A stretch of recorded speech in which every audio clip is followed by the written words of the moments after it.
Hello friends, ఈరోజు మీకు ఒక రెసిపీ చెప్తాను. ఇది సింపుల్ అండ్ ఈజీగా అయిపోతుంది. సో సింపుల్గా ఎగ్ ఫ్రై ఎలా చేయాలో మీకు చూపిస్తాను. ముందుగా ఒక బౌల్లో ఎగ్స్ బాయిల్ చేసుకోవాలి.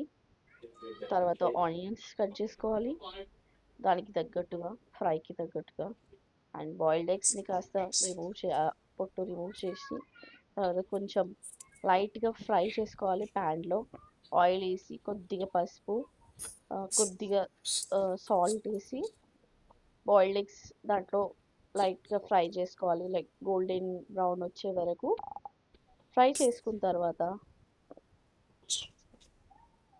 దాన్ని కట్ చేసుకోవాలి.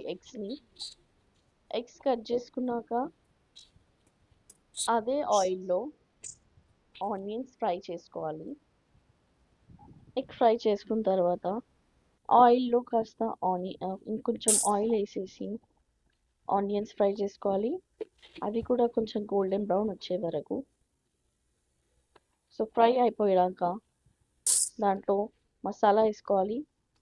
కారం, సాల్ట్, ధనియా పౌడర్, ఈ మూడు వేసి కాస్త ఇంకా కొంచెం ఫ్రై అయ్యేలా చూసుకోవాలి.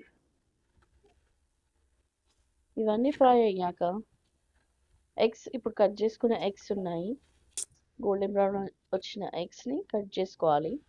ఆ కట్ చేసుకున్న ఎగ్స్ కాస్త ఈ కర్రీలో వేసేయాలి. లైక్ ఆనియన్ ఫ్రై కర్రీలో వేసేసేయాలి. సో ఇవి కూడా కొంచెం ఫ్రై అవ్వాలి ఒక 10 మినిట్స్ వరకు.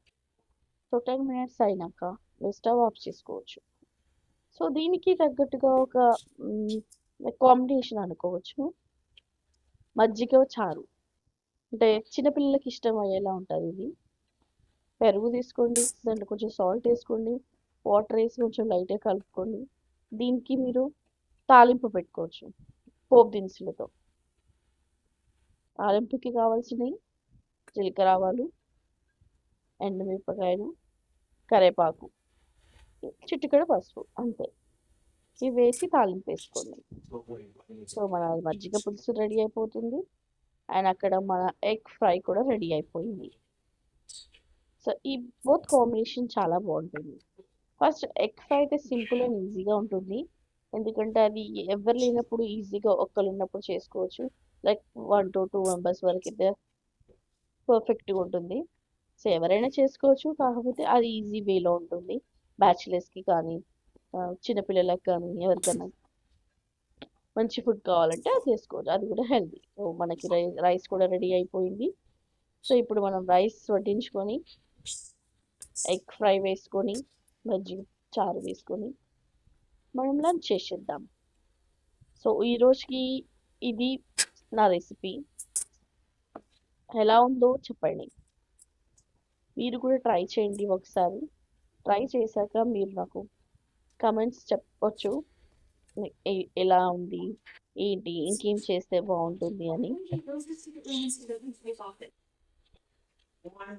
మీకు నచ్చింది అనుకుంటున్నా. Thank you.